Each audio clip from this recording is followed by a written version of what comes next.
आज के बिला तकल्लुफ़ तज़किये में मैं बातचीत करूंगा चीन की कम्युनिस्ट पार्टी के उन रवैयों के हवाले से जो रवैये अब पूरी दुनिया में मुस्तरद किए जा चुके हैं, जो रवैये पूरी दुनिया में रिजेक्ट हो चुके हैं। जब मैं पूरी दुनिया की बात करता हूं तो मेरी मुराद खुद चीन के लोग भी हैं।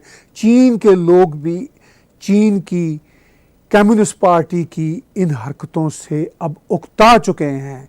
इसकी एक मिसाल हांगकांग के प्रोटेस्ट हैं।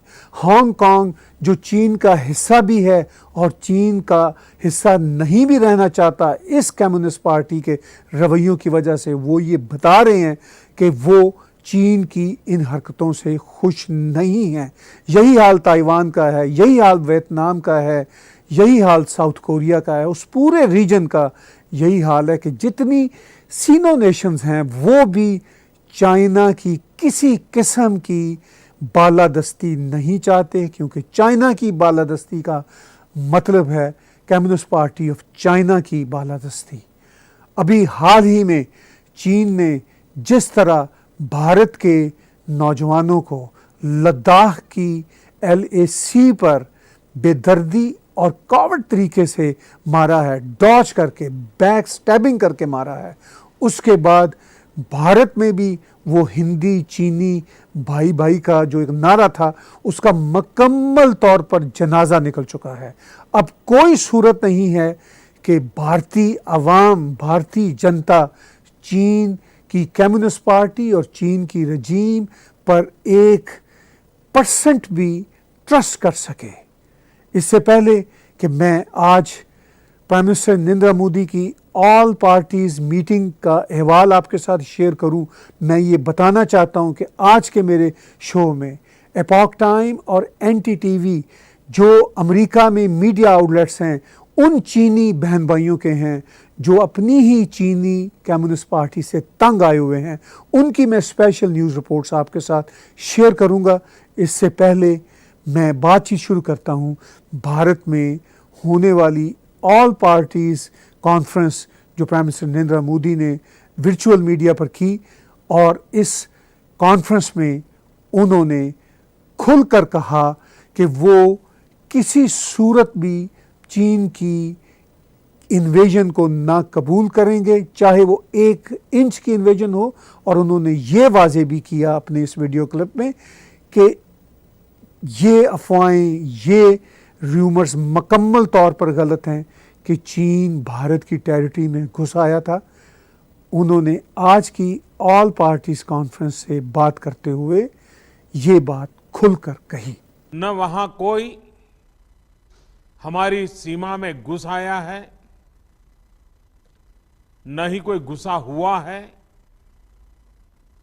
न ही हमारी कोई पोस्ट किसी दूसरे के कब्जे में है।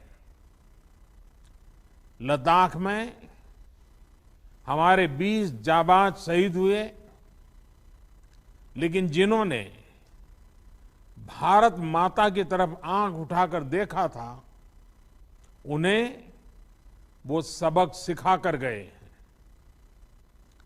उनका ये शौर्य, ये बलिदान हमेशा हर भारतीय के मन में अमिट रहेगा।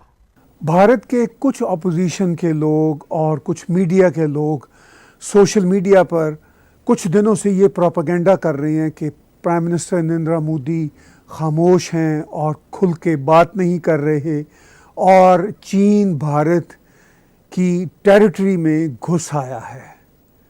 प्राइम मिनिस्टर नरेंद्र मोदी ने उस ब्रूटल एक्शन पर जो चीन की फ़ौज ने, कम्युनिस्ट पार्टी ऑफ चाइना की फ़ौज ने भारत के फ़ौजियों पर किया, उसके बाद कुछ घंटे खामोशी रखी, क्योंकि वो फ़ौज से पूरी इंफॉर्मेशन ले रहे थे। जब उन्हें तमाम कंफर्म्ड इंफॉर्मेशन आ गई तो उन्होंने कुछ घंटों बाद ही कौम को बता दिया था कि चीन का ये रवैया नाकाबिले कबूल है और भारत इसका भरपूर तौर से जवाब देगा। फिर उन्होंने भारतीय अपोजिशन पार्टियों को और तमाम पॉलिटिकल पार्टीज़ को एक वर्चुअल मीटिंग के लिए बुलाया और उसमें उन्होंने ये खुलकर कहा कि भारत की जो कैपेबिलिटीज़ हैं अपने किसी भी दुश्मन से निपटने के लिए वो बहुत बढ़ चुकी हैं।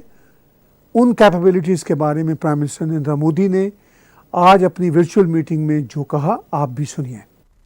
आज हमारे पास ये कैपेबिलिटी है कि कोई भी हमारी 1 इंच जमीन की तरफ आंख उठाकर भी नहीं देख सकता। आज भारत की सेनाएं हर सेक्टर में एक साथ मूव करने में पूरी तरह सक्षम है।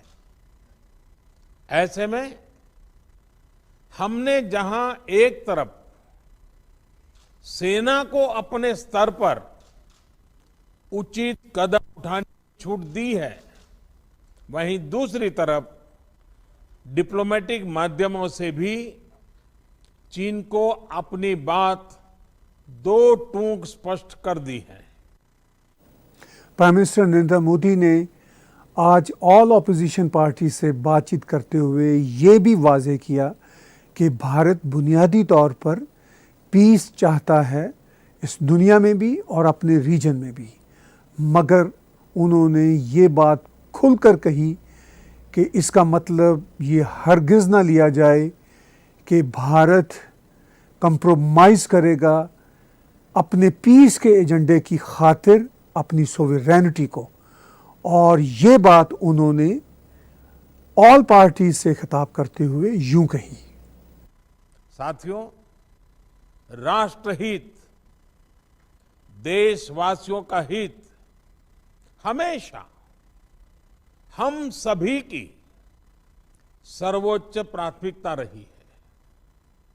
चाहे ट्रेड हो, कनेक्टिविटी हो,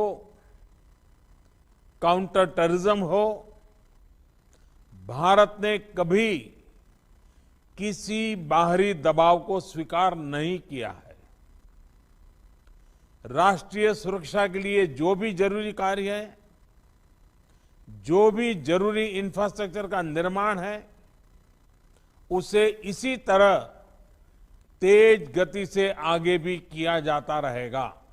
इस मौका पर प्राइम मिनिस्टर नरेंद्र मोदी ने ये बात भी वाजे की कि आफ्टर ऑल चीन क्यों इस तरह की हरकतें कर रहा है। उनका ये कहना था कि बहुत लंबे समय से इस बॉर्डर कॉरिडोर में भारत की तरफ से बहुत ज़्यादा इंफ्रास्ट्रक्चर नहीं था, बहुत ज़्यादा निगरानी नहीं की जा रही थी। जब से उनकी पहली सरकार बनी थी तब से इंफ्रास्ट्रक्चर के बनने का काम भी तेज़ रफ्तारी से शुरू हुआ और इसके साथ साथ निगरानी का काम भी शुरू हुआ। तो चीन को तब से ये बात खटक रही थी और इसी इंफ्रास्ट्रक्चर की वजह से चीन इस पेशरफ्त को रोकना भी चाहता है और भारत की कैपेबिलिटीज़ भी मज़ीद बढ़ गई हैं कि वो अब चीन के किसी किस्म के मदाखलती रवैये को रोक सके। अपनी तकरीर में प्राइम मिनिस्टर नरेंद्र मोदी ने ये बात इन शब्दों में कही। नए बने हुए इंफ्रास्ट्रक्चर की वजह से खासकर एलएसी में अब हमारी पेट्रोलिंग की कैपेसिटी भी बढ़ गई है। पेट्रोलिंग बढ़ने की वजह से अब सतर्कता बढ़ी है और एलएसी पर हो रही गतिविधियों के बारे में भी समय पर पता चल रहा है।